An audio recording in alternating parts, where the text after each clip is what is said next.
Perfect. Super Danger Studios, you hack it, we track it. Huh? Strymon. Yeah, I'll hold. Strymon. Yeah. Hi. Great to talk to you. Great, yeah. A big fan. You saw my Deco video, right on, yeah. You loved it? You liked it? You liked parts of it. Okay, yeah. Well, which parts? Oh, the Deco part, yeah. Oh, you're making something like that?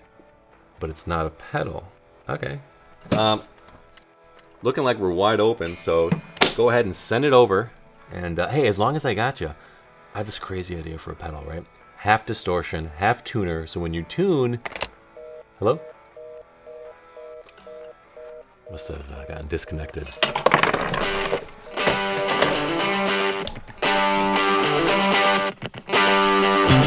No matter what you are, I will always be with you.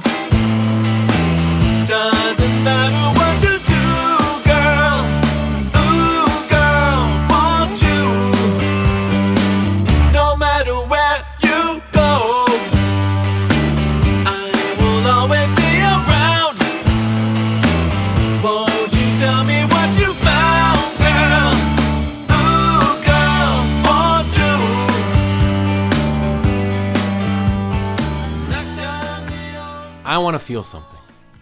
Everyone I know wants to feel something. That's like 90% of the marketing messaging out there right now. Feeling something authentic, something genuine, something real. And it feels like the last decade that was a thing was the 70s. Why is that? Everything back then seemed like it was authentic. The sun was brighter, the sky was bluer, the water tasted better. The Strymon Deco plugin is like one of the only tools, along with the pedal version, that makes you feel like the 70s. It has that energy and that magic from that decade that everyone talks about, that everyone loves, everyone looks at, and like needs to listen to. I remember in Back to the Future, there was the date, November 5th, 1955, right? It had cosmic significance, as Doc Brown put it, right? That's the date that he came up with the flux capacitor. That was accidentally the date that he got transported back to when he was fleeing from the Libyan terrorists. And then that's the date that Biff Tannen came back in the second one to give the almanac, Gray's Sports Almanac, to the younger version of himself. And so Doc Brown was like, wow, there must be some sort of cosmic significance that keeps pulling us all back to this date. No matter how far we go, we always try to get back to the 70s because there's something pulling us there, right? I have a lot of pieces of equipment. Very few of them transport me like almost instantly to a time and a place. I mean, when I was mixing this song, I was having the time of my life, right? I was like, oh yeah, no matter where you are. I don't have faders. Obviously, again, another problem. I wish I had faders.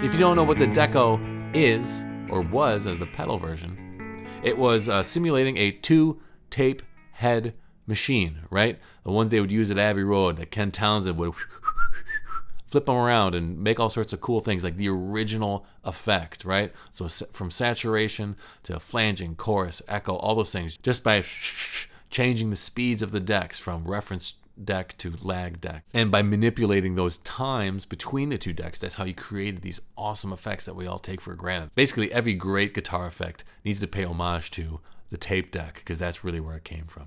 For those of you that are studio guys like me, having this technology in your DAW is like just so rad, because yes, you can take this and put it on an insert on one of your channels and you could mix using this. But again, the limitation is you only got one pedal. So means you got to track each one, right? Each effect, each channel needs to have a deco on it. That means you got to tweak that in real time. How about this? How about you have a plugin and you just put that on every single channel like I did? And then tell me, is that easier? Spoiler alert, it is easier. It's a lot easier. I had an instance of the Deco plugin on every single instrument on that opening track.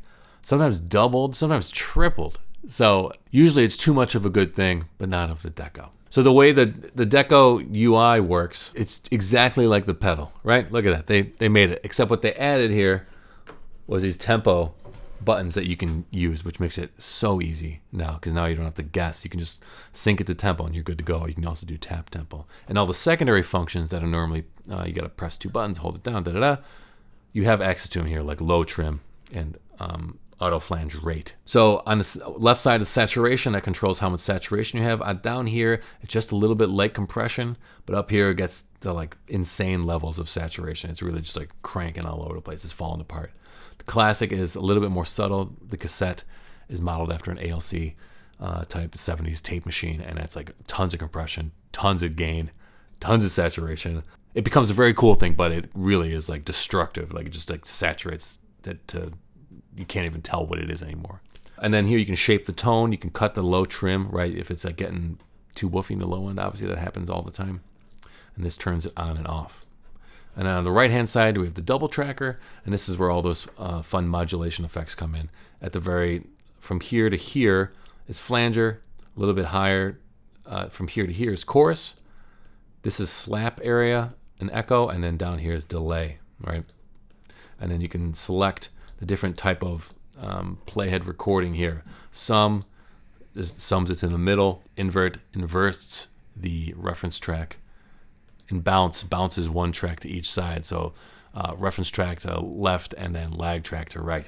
The blends obviously how much of that effect you want in there, and the wobble adds various and randomized time-based delay. So just like you would have like a normal tape. Wide stereo and auto flange. I can tell you about this, but how about I just show you? Here's me playing a guitar track, and I'm going to be manipulating this in real time so you can kind of tell what it's doing.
There's so many different creative ways you can use it. Let me tell you how I use it on this track, though. I have all the vocals going through a vocal bus, and I have that bus. I have a bus going out of the bus with a little bit of Deco on it. So I added some flange, and I inverted it to remove some of that bass frequencies, and I have some classic saturation. Ooh, girl, you, girl, want you. Ooh, girl, you. want you. These guitars sounded great. I love it on guitar. Obviously, I'm a guitarist, so I'm like biased towards that, but it really came out really cool. So the guitar left, I added saturation and a classic little echo, like kind of slap back, just like on the track, on the original track that they did, Badfinger did.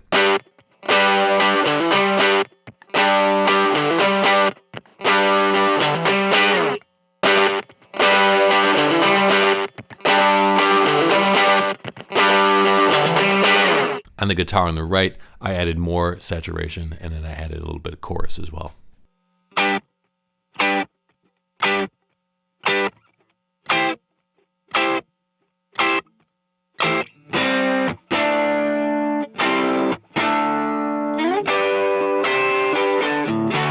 On the end, I added another instance of Deco on the left guitar, and I panned it down the middle, and I had that an auto flange. So it's playing on the left side and in the middle.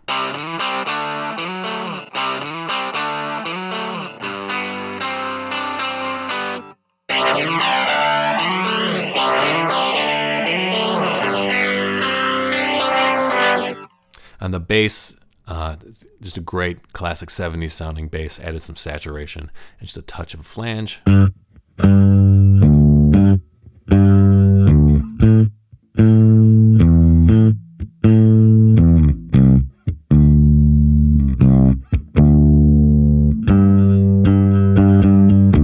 Drums are really important too. Drums, I added a light saturation and a light phase on a bus here.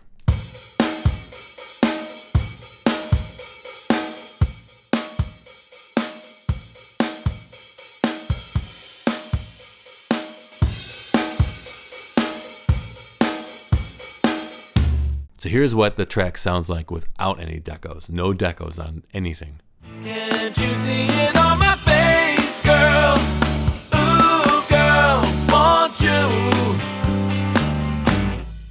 Can't you see it on my face, girl? Ooh, girl, want you. Sound is weird, right? Sound is weird, right, bro? But I'm serious, like, sound is, and I've talked about this probably in like 4 or 5 videos now, but sound is really important on how it makes you feel, right? That's why music to me is just like so exciting, because you can make someone feel something through a sound, through an effect. So like when I'm using the Deco in pedal or in plugin format, it just like transports me immediately to like 1970, like we're playing rock and roll, that's that. All art needs context really to be understood, right? Whether you're drawing a line from here into the past, into the 1970s, or like into the future, and you're trying to like give context before it's even happening. So that comes down to like your taste and your judgment and your choices. So making the right choice, the artistic choice, whether you're a guitarist or you're a producer in the studio or you're a writer, it's like that's really important, because it's going to tell the listener how to feel, what to think, what to, walk away with. Ideally, they're walking away with the same thing that you're actually trying to put out there. But, that's not up to you. That's kind of the crazy thing about music. It's like you can write a song. It's like, this song is about X, Y, and Z. And the listener goes, cool, it's about A, B, and C. Thanks so much. And you're like, okay, who are you to tell them no? Like, if that's what it makes them feel, that's what it makes them feel. I mean, the classic case of that is, the Police, every breath you take, right? A stalker song. And then people are playing it at their weddings. Sings like, no way, dude. Like, this is about a guy who's like obsessed with a girl, and they're doing their first dance. They're like, yeah, isn't it great? But like, who is he to complain, right? They're playing his music. It's like, okay, there you go. Like, and they love his music. Send the check.